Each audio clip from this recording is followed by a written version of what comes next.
बहुत समय पहले की बात है। एक छोटे से गांव में एक छोटी सी लड़की मीरा रहती थी। मीरा बहुत प्यारी और दयालु थी, लेकिन वह हमेशा अकेली महसूस करती थी क्योंकि उसके पास कोई दोस्त नहीं था। वह जंगल में घंटों खेलती और पशुओं से बात करती, लेकिन उसकी आंखों में हमेशा एक गहरी उदासी होती थी। एक दिन मीरा जंगल में खेलते खेलते एक रहस्यमय पेड़ के पास पहुंच गई।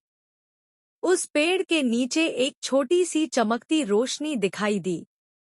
उत्सुकता से मीरा उस रोशनी के पास गई और देखा कि वहां एक सुंदर सी परी बैठी थी। परी के पास एक चमकदार छड़ी थी और उसकी आंखों में एक अजीब सी मुस्कान थी। तुम कौन हो? मीरा ने घबराकर पूछा। परी हंसते हुए बोली, मैं एक जादुई परी हूँ और तुम्हारी मदद के लिए यहाँ आई हूँ।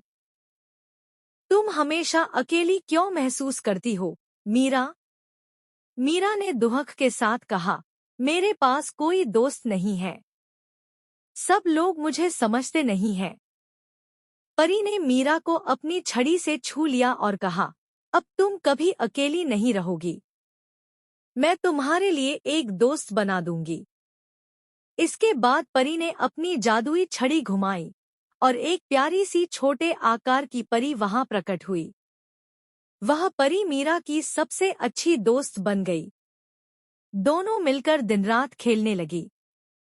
मीरा की उदासी अब कहीं खो गई थी और वह हमेशा खुश रहती थी। एक दिन परी ने मीरा से कहा, मैं अब तुम्हारे साथ हमेशा नहीं रह सकती, लेकिन याद रखो, जब भी तुम्हें मेरी मदद की जरूरत हो, तुम मुझे पुकार सकती हो। मीरा ने परी को गले लगाते हुए कहा, मैं तुमसे कभी नहीं भूलूंगी। धन्यवाद, तुम्हारी मदद से मेरी जिंदगी बदल गई।